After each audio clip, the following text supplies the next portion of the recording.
like to thank you for joining us from wherever you are, hopefully staying safe and healthy. We're delighted this morning to be joined by Steve Ballmer, the former CEO of Microsoft and a philanthropist. And we are here to talk to him about his latest endeavor, USAFacts, which takes a lot of data, a lot of, as it says, facts from all sorts of sources and puts them together. Steve, could you explain to us why you decided that this is the moment to be putting together a project like this? Yeah, it's actually an effort we started about, 4 years or so ago with me trying to actually understand our government better by the government's own numbers. How big is the government? Where does the tax base come from? What do things get spent on? And what kind of outcomes? Government's not about making a profit. So we said, let's use the discipline that a company would have to do to report to its shareholders. The Securities and Exchange Commission requires this very factual document called the 10K report. And we started out on the journey, and we've really learned a lot by sorting through numbers not only at the federal level, but at the state and local level. And what about the need for hard numbers, real data, real facts in the middle of the kind of situation that the country is in with the coronavirus epidemic? Well, it's more essential than ever, and yet it will suffer from some of the other problems we see with government data. Government data has a hard time staying current, staying recent. If you look even at some of the historical numbers on the Affordable Care Act and Medicaid, they're 2-3 years out of date. Right now, we're struggling to have up-to-the-minute data about the coronavirus, about the impacts on the economy, and certainly if you're sitting at the federal level, you want to see those things consolidated in real time, which is very difficult to do now since the prime place in which this data gets collected is at the county level. Well, I'd also like to ask you about something that you did last month, which is you announced you are going to be donating $25 million to fight the effects of this epidemic. And you're doing it in a targeted way in places like your own city of Seattle and Los Angeles and Detroit.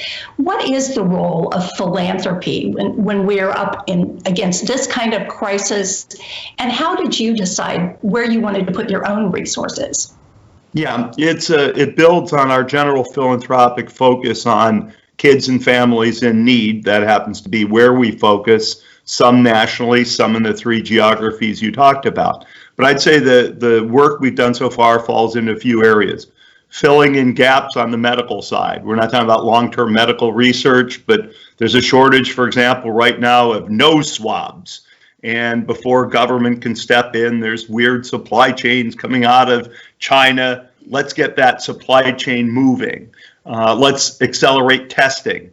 University of Washington tests about 50% of everybody in our state. They can now test everybody who enters the hospital each day in a very short number of hours, which is quite fantastic. We helped out. There are funding collaboratives. The Mayor's Fund, for example, in LA, that are worried broadly about what's going on in the community, put money in.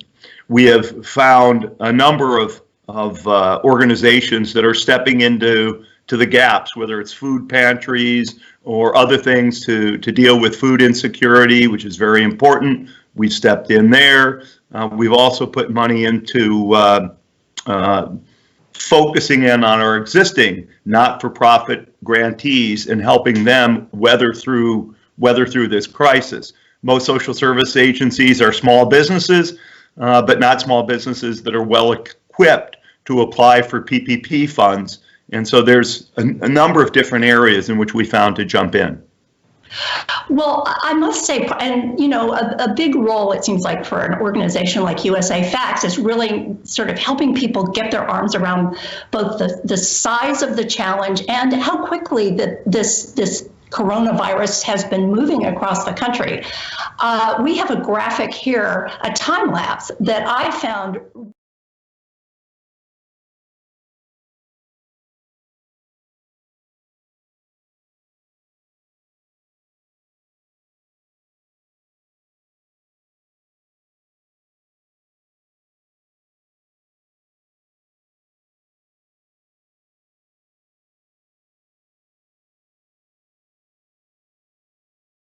most important topics going, but it would require real software and real legwork to collect that data from the counties. And then, of course, a good visualization like the one that you have.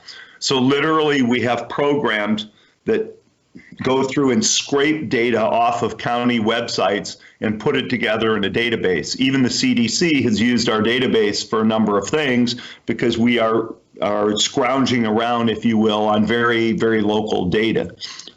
Presenting that is important, but also putting it in a form where, whether it's Feeding America or the CDC or a number of other parties have been able to use it. But certainly the graphic shows quite vividly the explosion in the disease. It shows the variations. King County here in the state of Washington was one of the early explosions of the virus, but you can really see that over time and really down to the county level, which is the most important, or the most accurate, I should say. And we have another graphic here that I think really demonstrates the shortcomings, I think, of the government response thus far, which is, of course, the CARES Act. People this week started getting their first payments from the government under this rescue bill. Could you talk a little bit about that? Because we have the House and the Senate and the White House are all arguing right now over what the second tranche of funding should look like. Right. I mean, it's a great thing about democracy that people will go through and figure that out. What we can show you in the graphic here is for families that are in the middle class, and people define middle class differently. I'm just going to define it as the families that are in the middle 20% in terms of earners. Those people only make between $33,000 and $66,000 a year as a family. If you then take a look, which we have government data on all of this, what do those families spend money on? You can see here the amount people are spending for food, for housing, and for a variety of other needs. The size of the stimulus check is in green. It barely covers food costs and housing costs for somebody in the middle of our spectrum. And certainly as you get to the 40% of people who are less affluent than that, these needs stay fixed. All in all, what does it say to me? 1 month. 1 month of people's needs are covered, and we're going to face crisis quite quickly. The unemployment insurance will obviously help in some instances, but $1,200 doesn't necessarily go that far for our middle class. Well, one of those slices of the average cost of families is that down at the bottom, that $386 for healthcare. I mean, obviously, one of the most immediate effects that we've seen in this last month is our healthcare system is just completely overwhelmed by the epidemic. Could you talk a little bit about that? And we have another graphic here about the sort of shape of our healthcare system, and really, is it providing, even in ordinary times, real value for the money that we're spending on it? And is it equipped to deal with an emergency like this one?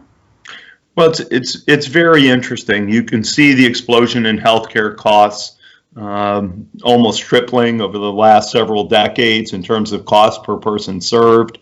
And yet, if you look at our longevity, the average age at which we die, said from a man who's a little bit older, that has not increased very much. If you look at the number of hospital beds, it's come down by about a factor of 2. And there's good news in that, in terms of the healthcare industry getting more efficient and more effective. But then you need to have a different kind of a plan for a pandemic like this. There needs to be more temporary capacity able to be built.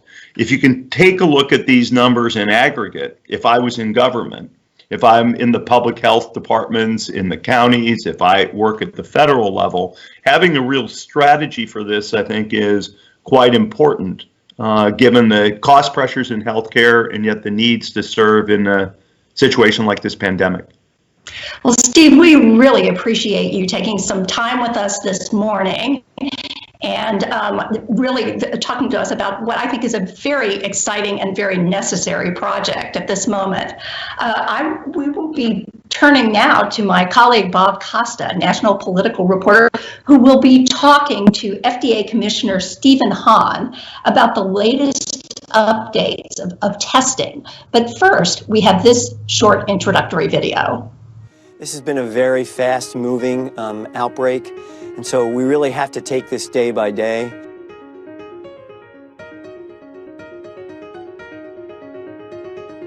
The primary issue here is the safety and the welfare of the American people. That has to come first.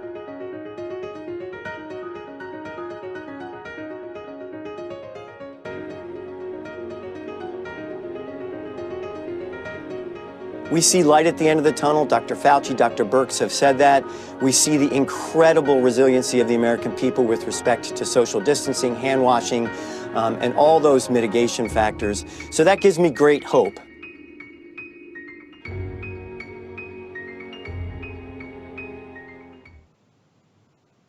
Good morning. I'm Bob Costa. Good to be with you again for Washington Post Live. This morning we are joined, as you can see, by Dr. Stephen Hahn, who's a member of the President's Coronavirus Task Force and Commissioner of the FDA, the Food and Drug Administration. And you may follow him, and if you don't, he oversees efforts on medical testing, public health, and drug approval. And he's been doing that throughout this pandemic and before the pandemic. Dr. Hahn, thanks so much for being with us today. Bob, thank you for having me. My best to your viewers. Thank you, sir. So we've heard a lot from our viewers and our readers at the Post about this interview, and the top of mind question for almost every single person is, when will a reliable antibody test be available for mass use across the nation? So, Bob, serologic test, or the antibody test, is a test that detects a person's natural immunity after having had infection from the COVID-19 virus. So there's a timing issue here. There's a period of time after which that test would work. The reason I'm bringing that up is it has its role, but it has its role based upon the timing of when that antibody would develop. So the FDA's role here is to evaluate those tests and determine the reliability as well as the reproducibility of those tests. We've currently authorized as of last night 4 serologic antibody tests. As part of our March 16th regulatory flexibility, we did permit laboratories around the country to develop their own tests and to come to market and to use that as long as they validated those tests. And 84 companies or laboratories have told us that they are doing that. And so we expect more to come through the regular emergency use authorization process, which is where FDA actually has oversight onto the testing characteristics and has a stamp of approval with FDA. So we expect more companies to come through that, and we're working very actively. I have 3 or 4 calls a week with laboratory test developers to make sure that we're on track, that they have the supplies they need, they have the samples they need, and to remove any roadblocks to the development of these tests. Dr. Hahn, you've expressed concern about the FDA allowing dozens of tests, some of them made in China, to come into the U.S. market without a full FDA review. Why do you have those concerns, and do you continue to have them? So we're always, and since the beginning of this epidemic, whether it was with drugs or PPE or diagnostic tests, we're always trying to strike a balance between regulatory oversight and regulatory flexibility. And the point you're making is a really good one that the Americans are concerned about, and that is, can we rely upon the serologic tests that are out there?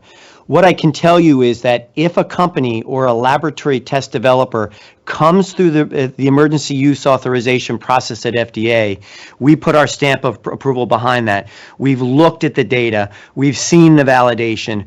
We know that it's reproducible. So those are the ones that we can stand behind. We do know that others have come to market, and we've reached out to them and asked them to send us their tests. Some have, some haven't. And in a partnership with the NIH, as well as the CDC, we're performing validation studies of those tests, and we commit to being transparent about those data. The bottom line is that people should be very cautious about the tests that aren't backed up by FDA emergency use authorization, and that is on our website. And if they haven't, it's really incumbent upon the lab that uses those tests to do their own independent validation. I can't stress that enough. Was it the FDA's decision to allow this to unfold as it has unfolded? We did provide that regulatory flexibility so that there could be more testing on the market, with the caveat, of course, that whoever wants to use those tests must do their independent validation. There's also been a shortage, and the Post has been in depth on reporting this, of asthma drugs and sedatives for ventilator patients. How are you going to fix that shortage problem? So the asthma drugs, we recently approved a new generic. We continue to review those applications, and we will absolutely work with manufacturers, number one, to increase the supply from current manufacturers, as well as to expedite the approval of any application we have before us. The sedative drugs, that's an important issue, and you probably realize that one of those drugs, propofol, was recently added to our drug shortage list. This drug has been off and on our drug shortage list for quite some time, but most recently got added back on because of the issues around ventilated patients. And so what we're doing is we're finding alternatives that we can recommend to healthcare providers and hospitals, as well as working with the manufacturers to increase those supply. And our drug shortage list, as you probably know, Bob, has been in place for some time, and there are a multitude of factors that are related to drug shortages, including the precursors for those drugs, as well as increased demand. In this case, for the asthma drugs and the sedative drugs, it really is about increased demand. And one of the things that FDA does is talk to manufacturers, find out where supply is, and try to marry those two up. And where there's spot shortages by some hospitals, we'll work with those hospitals to try to find supply around the country where maybe demand isn't quite as large. Beyond testing, Dr. Hahn, all of our readers are talking about potential drugs for use with COVID-19. And when you dig a little deep into the FDA, you find that there's the Center for Drug Evaluation and Research, CDER. And I wonder, as a reporter, does that CDER have the right in-house expertise, the appropriate resources at this moment, this critical moment, to properly evaluate COVID drug candidates? So we have seen a surge in the applications to the agency for potential drugs that are being considered for COVID-19. We took an all-hands approach at the agency called the COVID Treatment Acceleration Program, where we brought people from across the agency, not just the Center for Drug Evaluation Research, but Center for Biologic Evaluation Research, and all of our other centers, some of which weren't as busy as the Drug Evaluation Center, and brought those people to the table. We did this about a month ago, and prior to that had been also working on a prioritization schema around this. I am completely confident, Bob, in the scientific expertise of the people at FDA. They are wonderful. They have looked at these applications, they have prioritized them, and they have been making decisions based upon data and science. And just a little anecdote here, Bob. I was on a call early this morning, with the team that's actually doing this prioritization and work.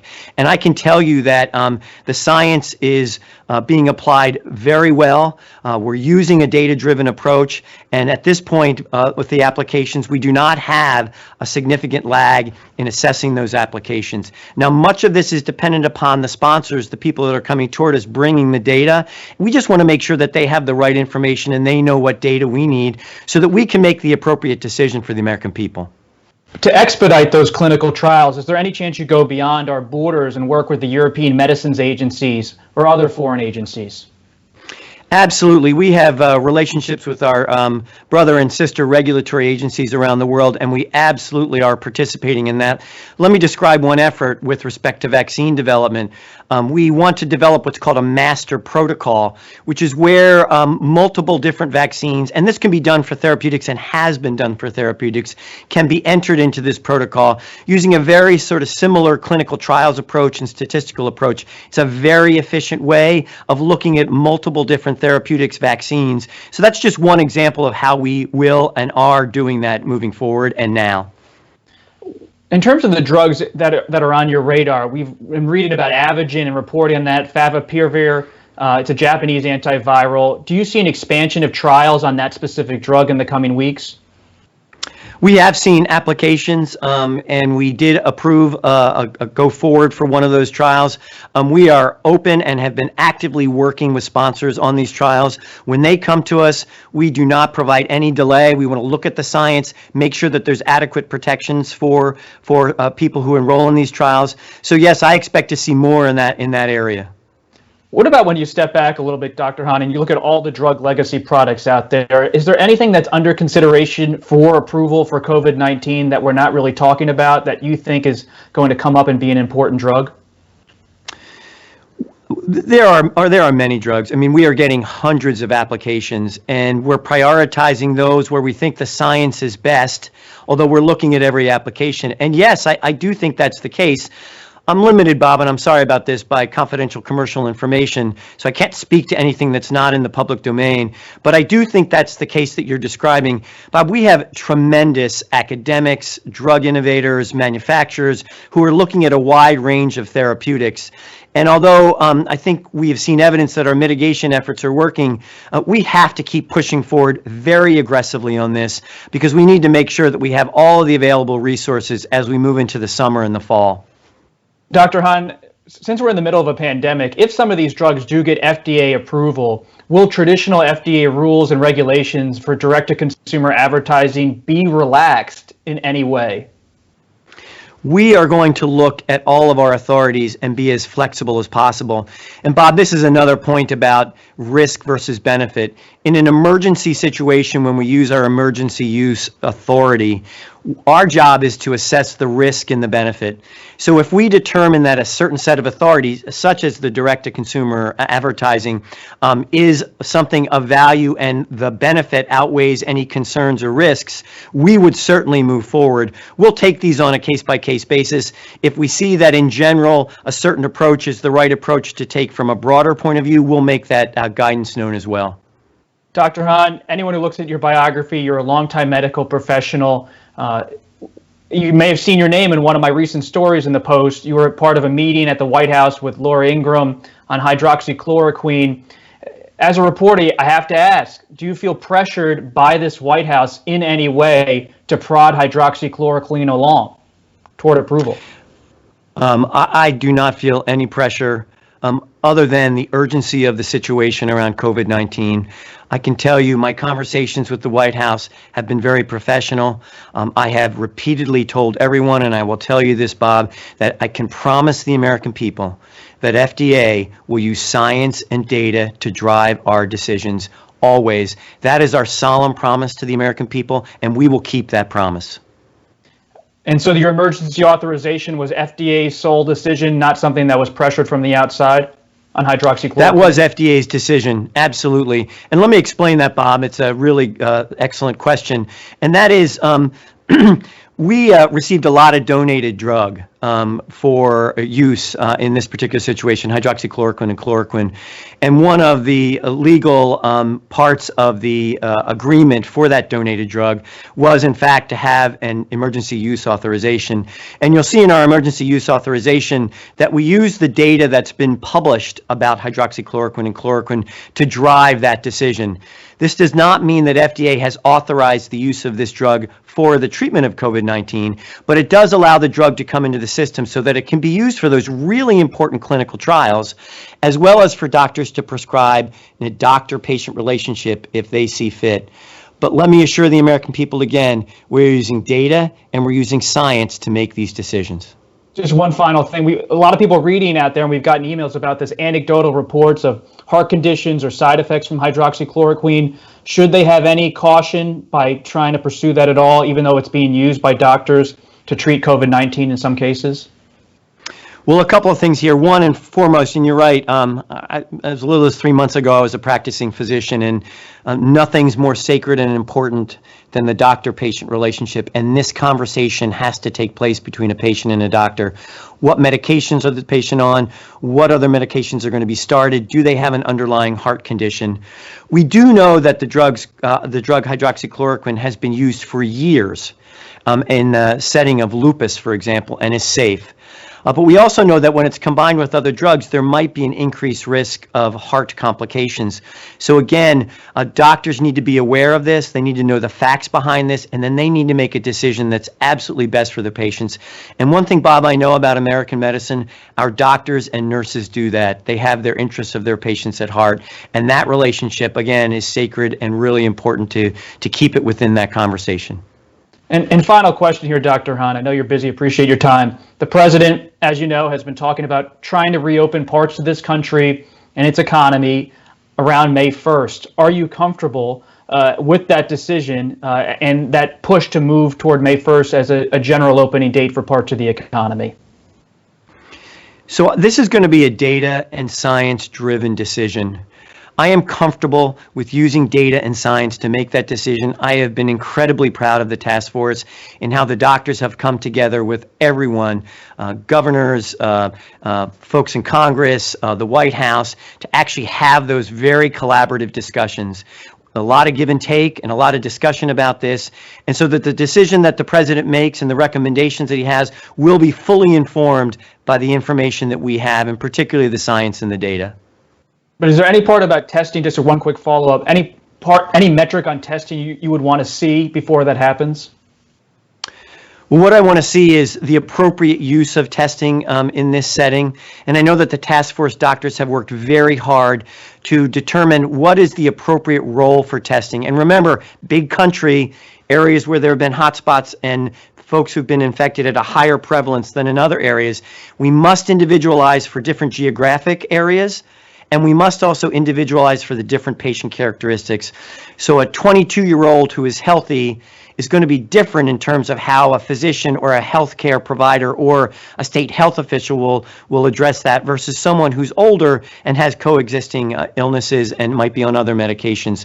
So it's a complicated issue, and it's the interface of both economic, political, but most importantly, health and safety realities. Dr. Stephen Hahn, Commissioner of the Food and Drug Administration and a member of President Trump's Coronavirus Task Force, thank you very much for your time this morning. Thank you, Bob. My best to the American people.